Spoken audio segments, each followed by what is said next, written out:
بسم الله الرحمن الرحيم والصلاة والسلام على أشرف المرسلين سيدنا محمد وعلى آله وصحبه أجمعين. Chers étudiants, donc nous sommes toujours au chapitre 2, intégrale triple. Donc je vous ai laissé dans la leçon numéro 3 un exercice. Il s'agit de l'exercice numéro 2.2. Donc 2 c'est le chapitre 2 et 2 c'est le numéro 2 de l'exercice. Donc, on va essayer dans cette leçon numéro 4 de résoudre cet exercice. Donc il s'agit toujours donc de l'application, donc comment on montre à travers cet exercice comment on applique donc la méthode de Fubini, ou bien le théorème de Fubini. Bon, donc dans cette leçon donc numéro 4, nous allons résoudre l'exercice suivant, l'exercice qu'on a noté donc 2.2. Donc ça veut dire chapitre 2, l'exercice du chapitre 2, le numéro 2, chapitre 2, numéro d'exercice, ça c'est le numéro du chapitre. Et ça, c'est le numéro 2 de l'exercice. Bon, c'est le même exercice que l'exercice numéro 1, mais on va calculer donc cette intégrale triple, c'est-à-dire le volume du domaine D, calculé en appliquant le théorème de Fubini donc d'une autre façon, donc en considérant d'abord x et y constantes. Donc les variables x et y, on va les constantes. L'intégrale i suivante est égale, donc l'intégrale triple sur le domaine D, donc dx, dy, dz. C'est-à-dire le volume, on va calculer le volume du domaine D. Quel est le domaine D? Donc le domaine D, c'est l'ensemble des x, y appartenant z appartenant à R3, tel que x est positif, y positif, z positif, et x plus y plus z est inférieur ou égal à 1. Donc le domaine en question, D, c'est ce tétraèdre-là, donc que j'ai dessiné ici. Donc c'est l'intérieur. Donc un tétraèdre, il a 4 faces. Donc la première des faces, c'est celle que j'ai donc dessinée en vert. C'est le triangle que j'ai dessiné en vert. Donc ce triangle-là, donc c'est l'ensemble des x, y, z, tel que x plus y plus z égale 1. Donc ceci, c'est l'ensemble des x, y, z. Donc tout ça, donc c'est en vérité, donc c'est pas seulement ce triangle-là, mais c'est le plan qui contient ce triangle-là. Ce triangle qui passe par les points 1, 1, 1. Ces points-là. Donc c'est le point ici, c'est 1, donc 1, 0, 0. Ce point-là, c'est donc 0, 0, 1, 0. Et ce point-là, c'est 0, 0, 1. Donc ces 3 points donc, appartiennent à mon triangle. Donc le triangle de sommet, ces 3 points-là. Donc mon triangle, le triangle que j'ai dessiné en bleu ici, c'est le triangle dans l'espace de sommet. Donc 1, 0, 0, 0, 1, 0, et enfin donc 0, 0, 1.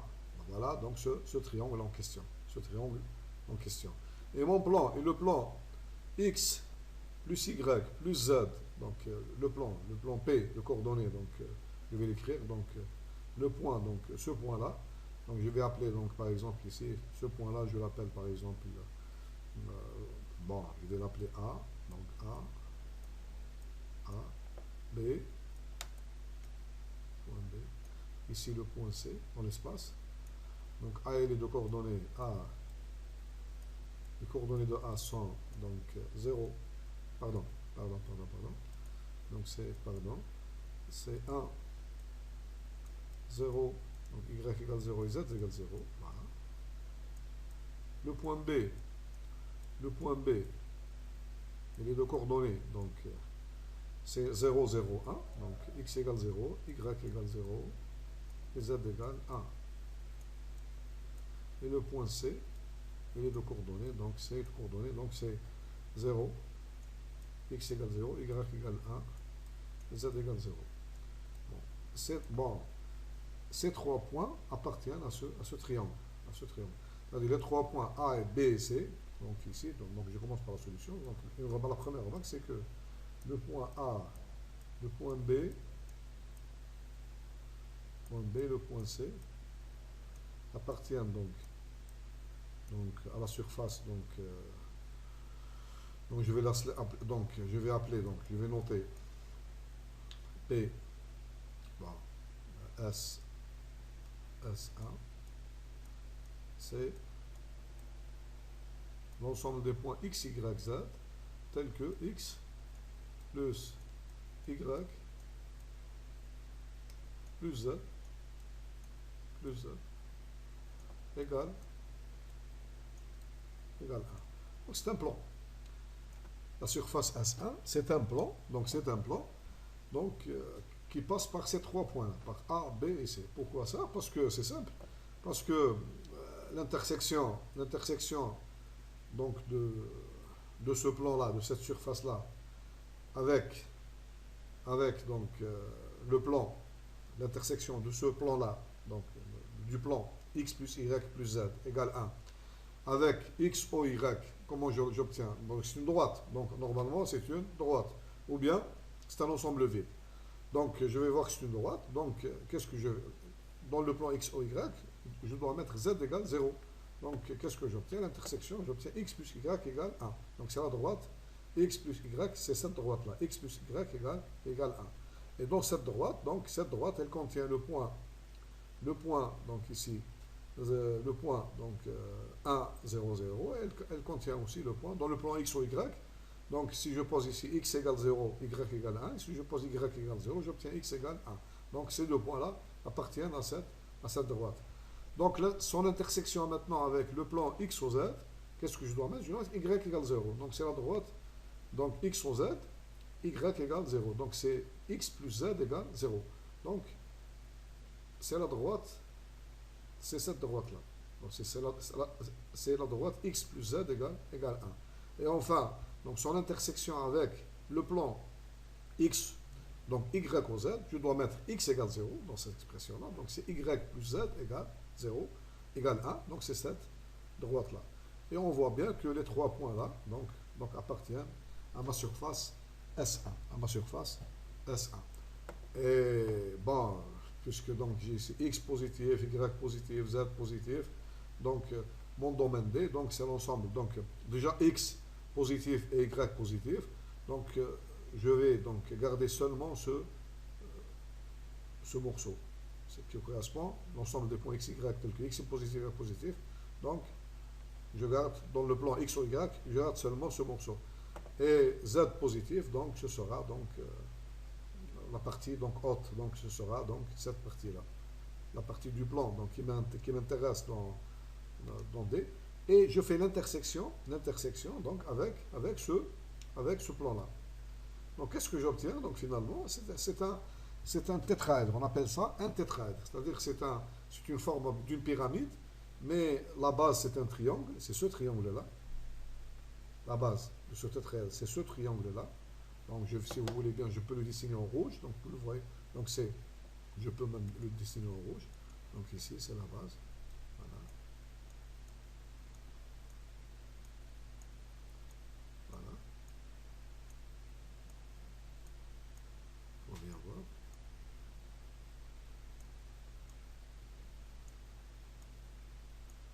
Voilà. Donc, la base, c'est ce triangle-là.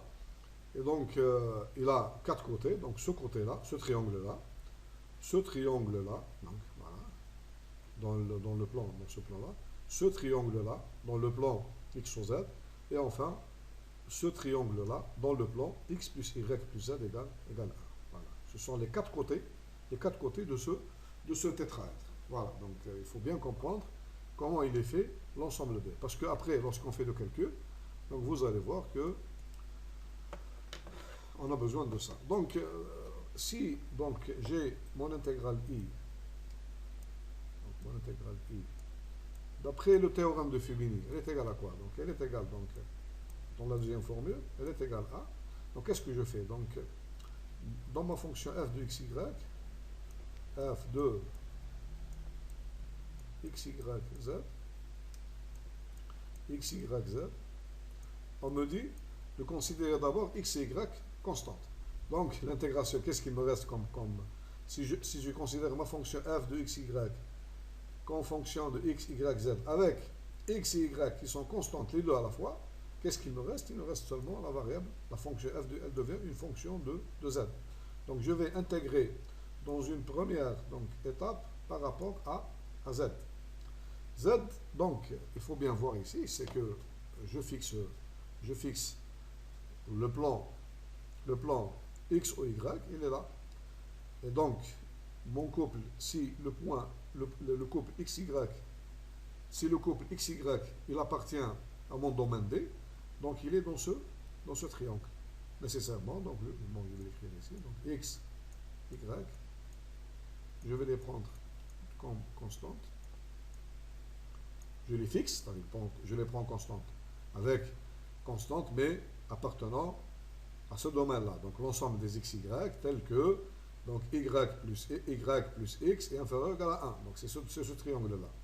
Et donc lorsque je fixe le couple XY, donc Z, j'intègre par rapport à Z. Z, il va varier de quelle valeur jusqu'à quelle valeur. Donc il va varier du plan, donc de ce plan-là, donc Z, il va varier. Donc on va écrire de 0, donc de ce plan-là, donc puisque je suis ici dans le plan de cette valeur-là, jusqu'à, donc on va le voir ici, donc on va le mettre en, si vous voulez bien, donc on va le mettre allez, en rouge, voilà, en bleu, voilà, en bleu c'est mieux, on ne va pas le voir. Z, il va varier de cette valeur-là jusqu'à l'intersection avec le domaine D. Donc c'est pas très clair ici. Donc le point que je vais mettre là, ici, c'est parce que cette surface-là, ce plan-là, il est incliné. Il n'est pas droit. Donc il n'est pas parallèle à l'axe OZ. Au contraire, il est incliné. Donc il est incliné. Donc une inclinaison, il passe par le point. Vous voyez bien qu'il passe par le point 1. Donc si je prends une droite parallèle à l'axe des Z, donc elle va couper ce plan-là.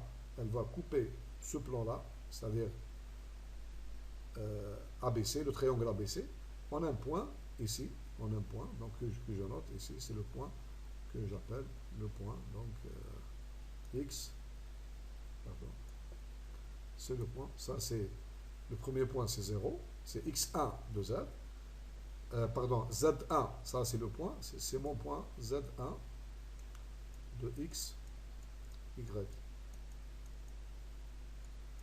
Et mon deuxième point, c'est ce que j'appelle dans le théorème Fubini Z2 de XY. Z2 de XY. C'est son intersection. Donc c'est l'intersection.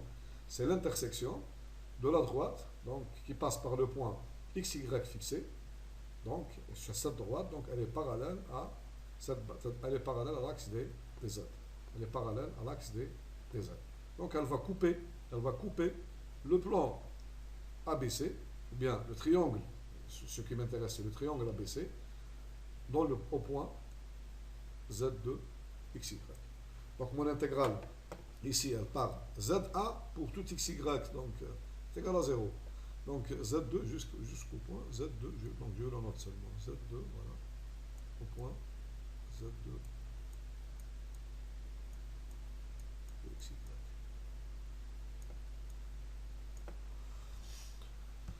Donc, lorsque je calcule cette intégrale par rapport à Z, après cela, donc, voilà, supposons que ceci a été fait, après, ma deuxième intégrale, donc ce sera une fonction de x et de z, ce sera bien sûr une intégrale double, la deuxième, donc ce sera une fonction de variable, une intégrale double sur le domaine que j'ai appelé état. dx, ici c'est dx, dy. C'est quoi le domaine état? C'est l'ensemble où varie xy. Donc c'est ici état, c'est cet ensemble-là. Donc je vais l'écrire donc avec ou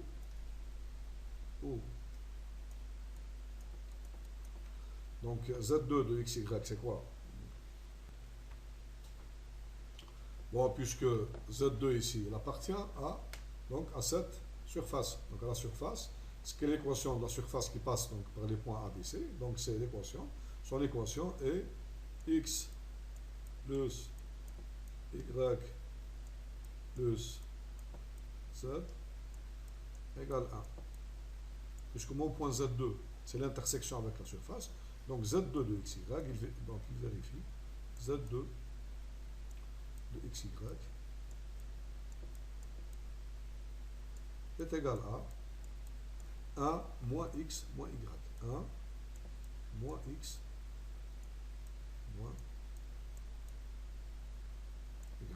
Et ça dépend de quel point, donc x, y, je suis. Donc, pour chaque point, j'obtiens donc un point d'intersection. Pour chaque point, j'obtiens un point d'intersection. Par exemple, si je prends ici le point 0, 0, donc son intersection, donc ce sera le point 1. Ici, ce sera, vous voyez bien, si x et y est égal à 0, donc z2 est égal à 1 moins 0 moins 0, c'est-à-dire 1. Donc, si je reprends ce point, exactement ce point-là, donc son intersection, donc c'est le point 1. Un autre point dans ce triangle-là, donc ce sera en fonction de x et de y. Voilà. Donc ça c'est. Et maintenant Z1 pour tout x, y est égal à 0, puisque ici, donc je suis dans le plan x ou y. Bon, j'ai trouvé donc la valeur de Z2 de x, y. C'est très bien. Maintenant, état, je vais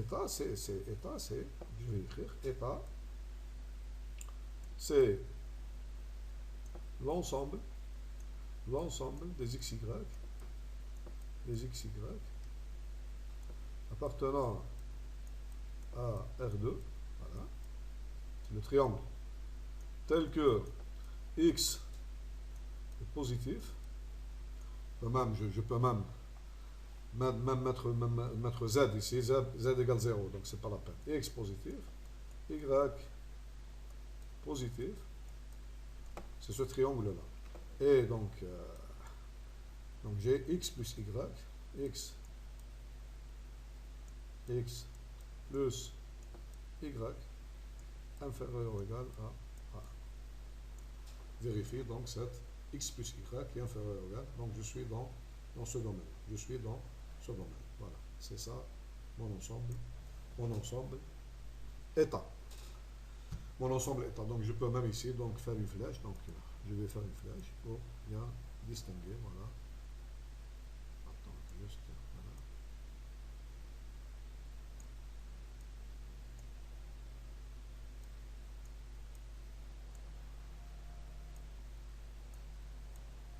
Ça, c'est l'ensemble. C'est ce triangle-là. C'est ce triangle-là.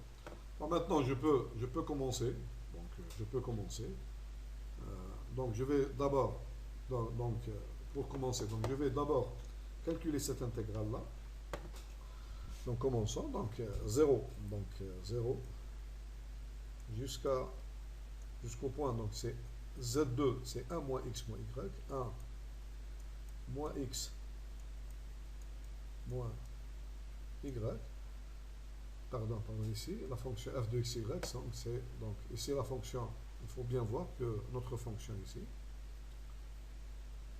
il ne faut pas oublier, voilà, en rouge, la fonction ici, f de x, y, z est égale à 1, donc je ne sais pas pourquoi j'ai mis ici f de x, y, donc cette fonction elle est égale à 1, donc elle est égale à la valeur 1, donc j'ai pris comme fonction f de x, y, la fonction, vous voyez bien, elle est égale à 1.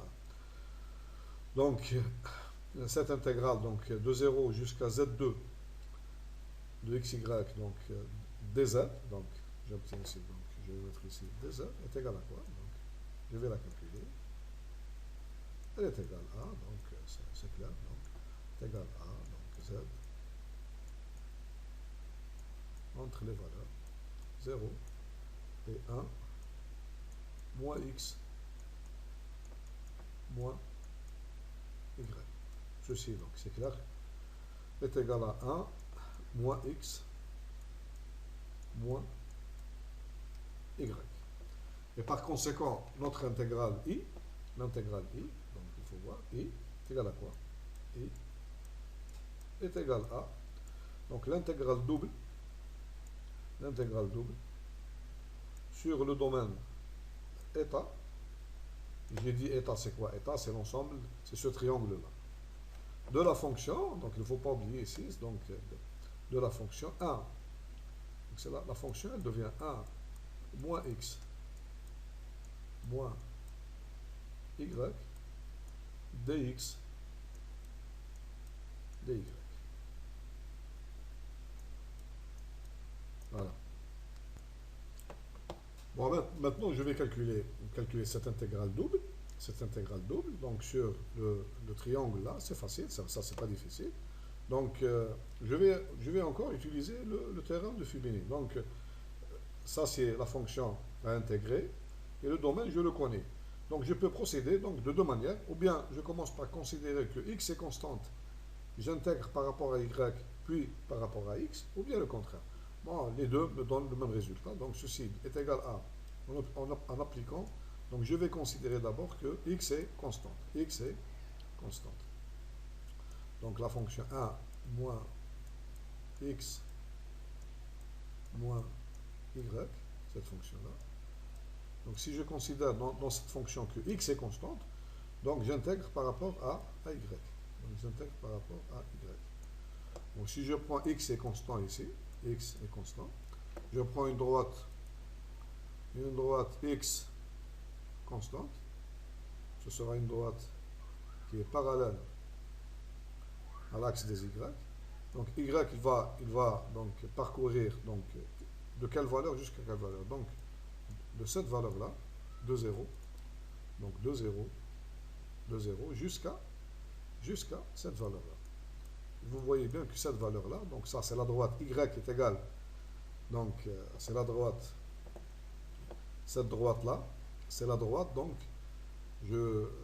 ici, elle appartient au plan x ou y. Donc cette droite, elle appartient, donc c'est l'intersection de ma surface x plus y plus z égale 1.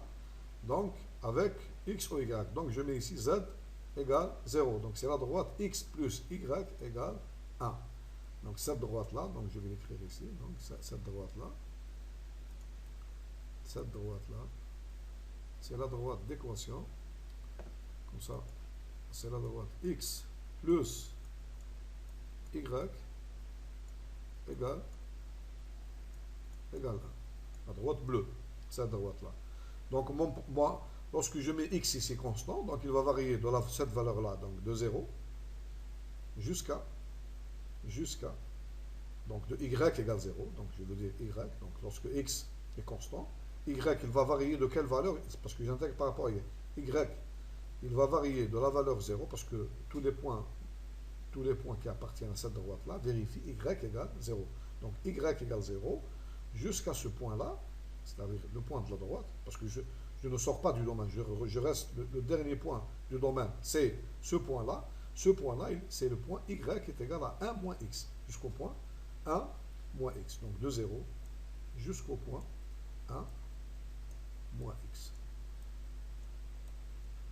Donc si les points ici appartiennent à cette droite-là, donc j'ai x plus y égale 1, implique donc directement que y est égal à 1 moins x.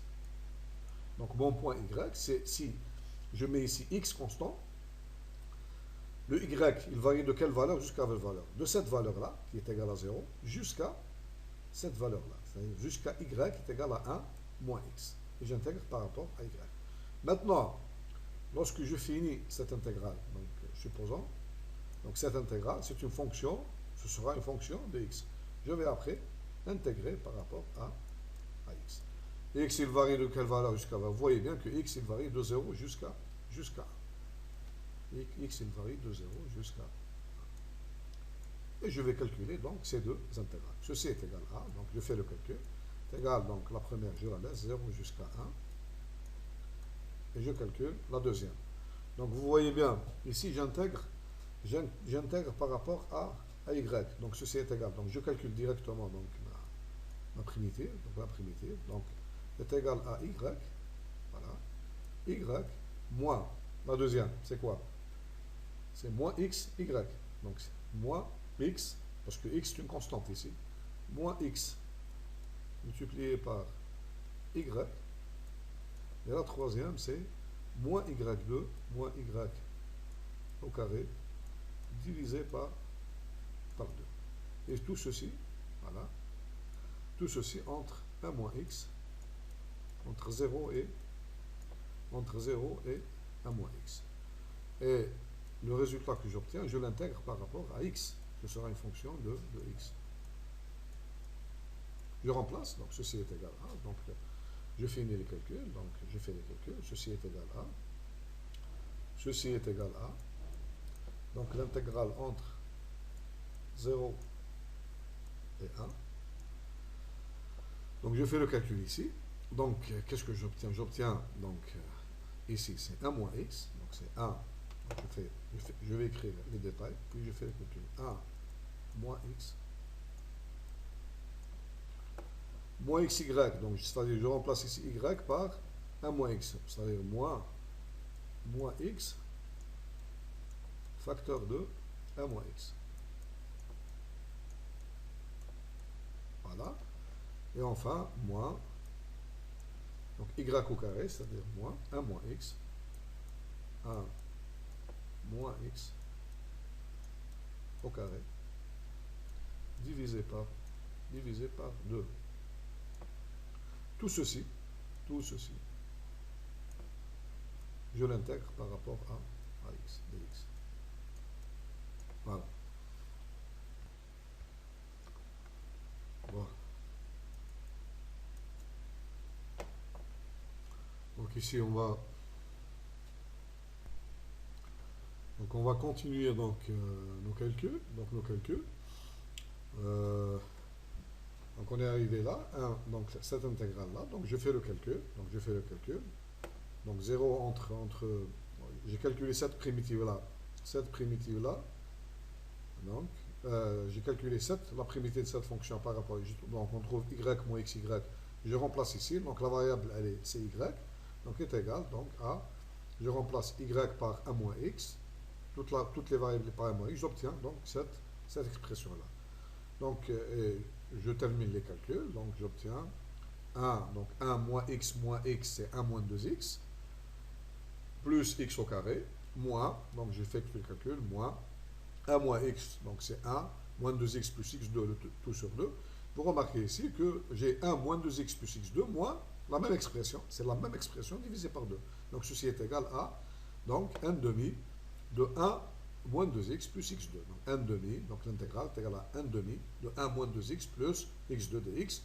Et je fais les calculs 1 demi, donc de x moins 2x2 sur 2, c'est-à-dire moins x2 plus x3 divisé entre 0 et 1, j'obtiens 1 demi, je remplace ici x par x, x2, x3 sur 3 par 1, donc j'obtiens 1 demi de 1 moins 1 plus 1 tiers est égal à 1 sixième. Donc finalement, donc, je vais écrire le résultat ici, donc le résultat final, donc conclusion, je vais écrire la conclusion ici en rouge, conclusion, ou bien en bleu, conclusion, donc conclusion du calcul, conclusion,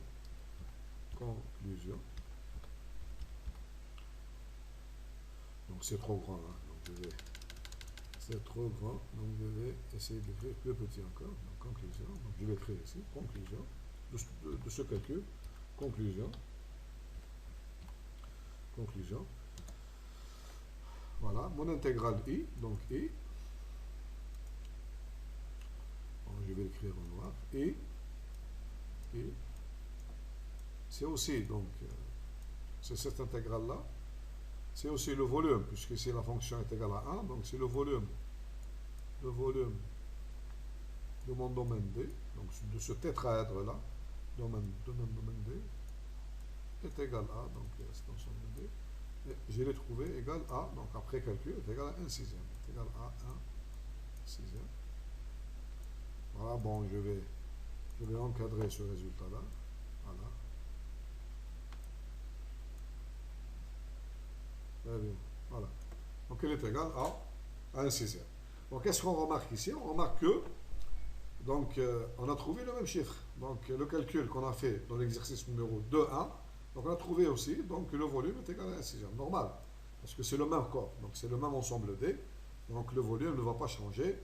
Si les calculs sont bons, si la formule de Fibini c'est une bonne formule, donc c'est un bon théorème, donc normalement on devait trouver le même chiffre. Donc 1 sixième dans l'exercice numéro 1 et 1 sixième aussi dans l'exercice numéro 2.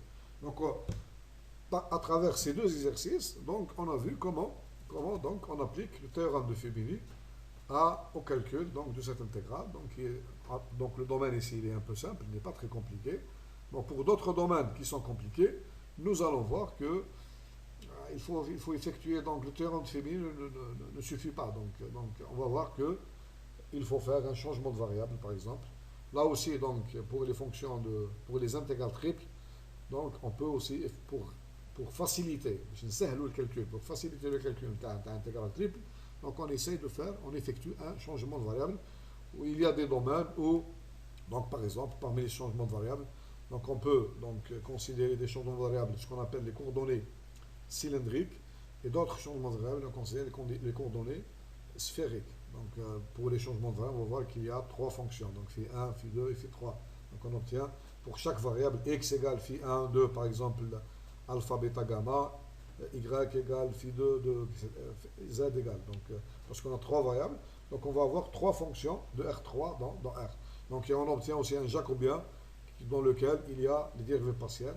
Donc par rapport à ces trois variables, par rapport à x, par rapport à u, v, w, donc trois variables. Donc on obtient 3.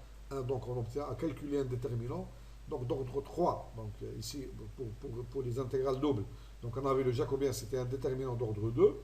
Pour les fonctions de 3 variables, les intégrales triples, on aura un jacobien, donc un déterminant donc d'ordre 3. Donc, d'ordre 3. Bon, ce sera tout pour aujourd'hui. Donc j'espère que vous avez donc résolu tout seul les exercices et après vous avez vu les solutions. C'est la bonne méthode. Bon, la prochaine fois, Inch'Allah, donc on va attaquer ce qu'on appelle donc le paragraphe 2.3, ce sera le changement de variable. Donc on va attaquer, voir les changements de variable. Donc le théorème de changement de variable dans les intégrales triples. Ce sera le paragraphe 2.3 et c'est le but de la leçon numéro 5. Après cela, donc on va voir des applications de ce changement de variable. Donc surtout ce qu'on appelle les coordonnées cylindriques, les coordonnées sphériques, et ceci donc sera vu donc, dans la leçon numéro 6 et 7, etc. 8. On va dans d'autres exercices, des exercices donc, qui nous permettent donc d'appliquer, comment donc appliquer les changements de variables. Donc grosso modo, qu'est-ce qui nous reste dans le chapitre 2, dans les intégrales? Donc il nous reste le théorème du changement de variable. Deuxièmement, les coordonnées cylindriques et les coordonnées sphériques comme application de ce changement de variable. Et après, donc, on va faire des applications, des exercices, donc, concernant le calcul de volume de quelques corps comme par exemple le volume d'une sphère, le volume d'un cylindre, etc. Donc, en utilisant justement les coordonnées cylindriques et les coordonnées sphériques. Voilà.